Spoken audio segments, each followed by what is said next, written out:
Hey everyone, welcome to the Trident, and this is the new OnePlus Ace 2 Pro. The device made its debut in China today and we have got this device covered with the help of our team. So do subscribe to us so that we will keep our work going.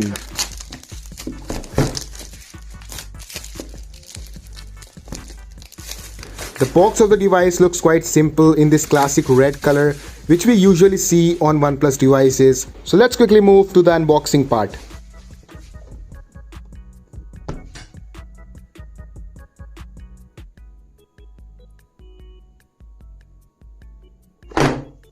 The first thing we are getting right after removing a lid is a small package. Let's see what we are getting inside.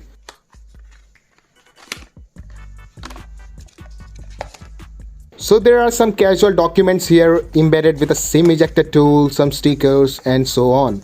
So as you can see, here are some sweet looking stickers. A SIM ejector tool is also here, a manual and a warranty card, some really basic documentations here.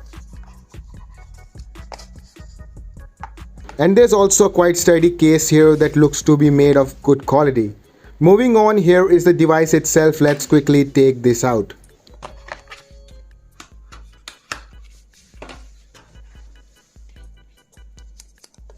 So as you can see, it is currently wrapped in plastic. So let's quickly take these out and have a closer look to the device.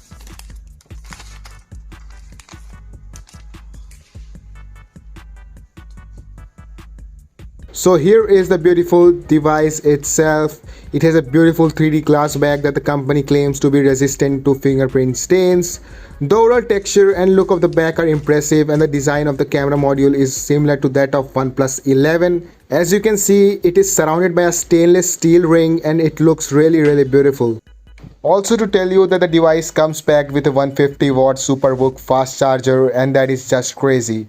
So let's quickly turn this device on, and until it's turning on, let's come to the specs. It comes with a 6.7-inch curved OLED display with a 1.5K resolution, a pixel density of 450 ppi and a 120Hz refresh rate. The phone boots ColorOS 13.1 for China based on Android 13 and will receive 3 Android updates. It also has 2160Hz PWM dimming and a centered punch hole cutout. It is a 10-bit HDR enabled panel that can reach a maximum local brightness level of 1600 nits. The handset is powered by a Qualcomm Snapdragon 8 Gen 2 SoC. The chipset is paired with up to 24 GB of LPDDR5X RAM and whopping 1 TB of UFS 4.0 storage.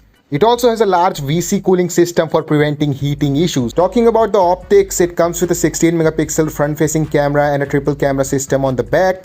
The rear camera setup includes an OIS-assisted 50-megapixel Sony IMX890 primary sensor, an 8-megapixel ultra-wide unit and a 2-megapixel macro snapper.